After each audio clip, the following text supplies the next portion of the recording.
আঞ্চলিক অধ্যয়ন কেন্দ্ৰ মাছদিয়া গড়েমাৰীৰ উদ্যোগত এখন আলোচনী সভা অনুষ্ঠিত কৰা হয়। বৰপেটাৰ জিলাৰ মাছদিয়াত আঞ্চলিক অধ্যয়ন কেন্দ্ৰৰ উদ্যোগত আলোচনী সভা অনুষ্ঠিত কৰা হয়। আলোচনী সভাত আভা আলোচনী উন্মোচন কৰে। অঞ্চলটোত আগবঢ়াই থৈ যোৱা অৱদানৰ বিষয়ে খোদিত কৰা হয় আলোচনীখনত। নজৰুল হকৰ সম্পাদনাত প্ৰকাশিত আভা আলোচনীখন ৰবিবাৰে উন্মোচন কৰে মাছদিয়া উচ্চ মাধ্যমিক বিদ্যালয়ৰ অৱসৰপ্ৰাপ্ত প্ৰধান শিক্ষক শ্বাহেদ আলীয়ে। মাছদিয়া গড়েমাৰী অঞ্চলৰ বিজ্ঞ সমাজ সচেতক লোকৰ প্ৰচেষ্টাত আজি উন্মোচন হোৱা এই আলোচনীখন উন্মোচনী সভাত বিশিষ্ট অতিথি হিচাপে উপস্থিত থাকে বৰপেটা জিলাৰ বিজেপি সভাপতি অনিল কুমাৰ দাস। মুখ্য অতিথি হিচাপে উপস্থিত থাকে চেঙা সমষ্টিৰ মানৱ দৰদী নেতা ডক্টৰ হাফিজুৰ ৰহমান নিৰ্দিষ্ট বক্তা হিচাপে উপস্থিত থাকে গুৱাহাটী বিশ্ববিদ্যালয়ৰ মুন তালুকদাৰ আৰু সাংস্কৃতিক মঞ্চ দুৱাৰ উদ্বোধন কৰে বিশিষ্ট কবি জনপ্ৰিয় নেতা মেৰাজ ৱাছিকুৰ ৰহমান। লগতে অনুষ্ঠানখনৰ সভাপতিত্ব কৰে আতিকুৰ ৰহমানে। লগতে আলোচনী উন্মোচনী সভাত উপস্থিত থাকে মাছদিয়া অঞ্চলৰ সমাজকৰ্মী, কবি, সাহিত্যিকৰ লগতে ছাত্ৰ ছাত্ৰীসকল। যুৱ প্ৰজন্মক উদ্দেশ্যি নিচাজাতীয় দ্ৰব্যৰ বিৰুদ্ধে মন্তব্য দাঙি ধৰে আলোচনী সভাত উপস্থিত থকা বক্তাসকলে। গ্ৰন্থ উন্মোচনী অনুষ্ঠানত জনপ্ৰিয় কণ্ঠশিল্পী, বিশেষকৈ পেৰেডি শিল্পী খ্যাত বুলবুল হুছেইন সাংস্কৃতিক সন্ধিয়াৰ অনুষ্ঠানত গীত মাতেৰে জীপাল কৰি তোলে। বৰপেটা চেঙাৰ পৰা লাচিত বায়নৰ ৰিপৰ্ট, প্ৰতিদিন লাইভ। আঞ্চলিক অধ্যয়ন কেন্দ্ৰ মাছদিয়া গড়েমাৰীৰ তৰফৰ পৰা এখন আভা নামেৰে যে আমি আলোচনী উন্মোচনী কৰিছোঁ আৰু নিশ্চয় আপোনালোকে গম পাইছে এই আলোচনীখনত আমি এই অঞ্চলৰ প্ৰত্যেকগৰাকী বিশিষ্ট মুৰব্বীয়ে হওক, ডেকা বন্ধু হওক, আই মাতৃয়ে হওক, প্ৰত্যেকৰে আমি যথেষ্ট সঁহাৰি পাইছোঁ। গতিকে আমাৰ অসমৰ বিভিন্ন প্ৰান্তৰ পৰা আমাৰ লিখনিবিলাক আহিছে। গতিকে আমি খুব কম সময়ৰ ভিতৰত এই আমি আলোচনীখন উন্মোচনী কৰিবলৈ আমি সক্ষম হৈছোঁ। আৰু আমাৰ এই যিখন আলোচনী আজি উন্মোচনী হ'ল, এই আলোচনীখন আমাৰ যিখন মুকলি সভা আছিল, এই মুকলি সভাত আমি সভাপতি কৰাৰ বাবে আমি আমন্ত্ৰণ জনাইছিলোঁ আমাৰ মাছদিয়া গড়ৰ বিশিষ্ট সমাজকৰ্মী মাননীয় আতিকুৰ ৰহমান ডাঙৰীয়া। তেখেত আহি আমাৰ মাজত উপস্থিত হৈছে। আমি বিশিষ্ট অতিথি হিচাপে আমন্ত্ৰণ জনাইছিলোঁ আমাৰ এই অঞ্চলৰ এই সুসন্তান বিশিষ্ট চিকিৎসক ডক্টৰ হাফিজুৰ ৰহমান ডাঙৰীয়া। তেখেত আহি আমাৰ মাজত উপস্থিত হৈছে।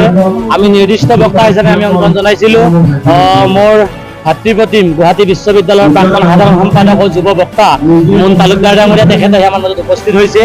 আৰু আমি আমন্ত্ৰণ জনাইছিলোঁ মেৰাজ ৱাছিকুৰ ৰহমান ডাঙৰীয়া। তেখেত আহি আমাৰ মাজত উপস্থিত হৈছে। আপোনালোকে নিশ্চয় দেখিছে আমাৰ এই অঞ্চলৰ আমাৰ যিখিনি অৱসৰী লোক আছিল, অৱসৰী লোকসকলক আমি আমন্ত্ৰণ জনাইছিলোঁ। তেওঁলোকে আমাক যথেষ্টখিনি সঁহাৰি জনাইছে। আমাৰ আই মাতৃসকলে আমাক যথেষ্ট সঁহাৰি জনাইছে।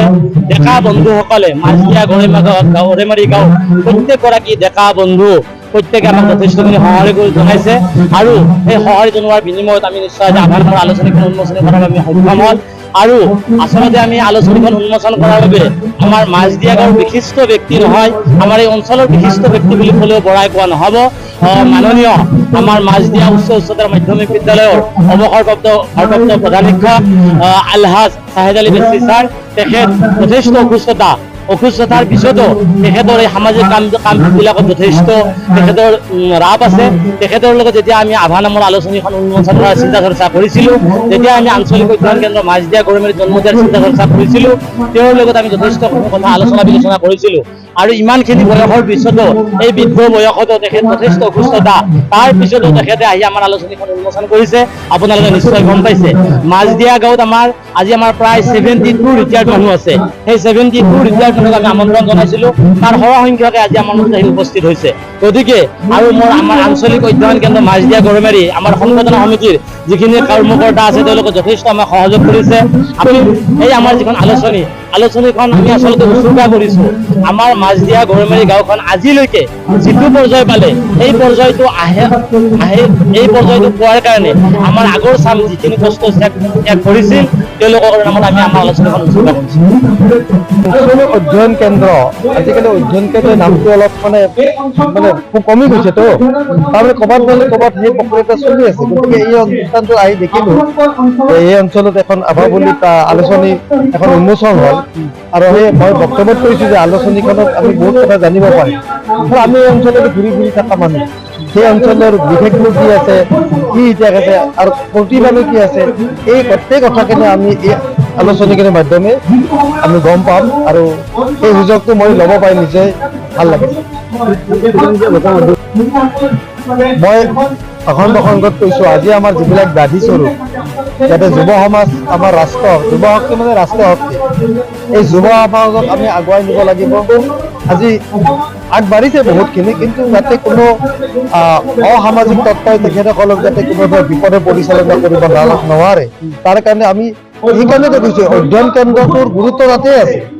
যেতিয়া অধ্যয়ন পুষ্ট হ'ব, তেখেতসকলে যাতে সমাজৰ আচল বাটটো পাই যায়, এই ক্ষেত্ৰত আমি সকলোৱে এটা ভাল ভূমিকা পালন কৰিব লাগে বুলি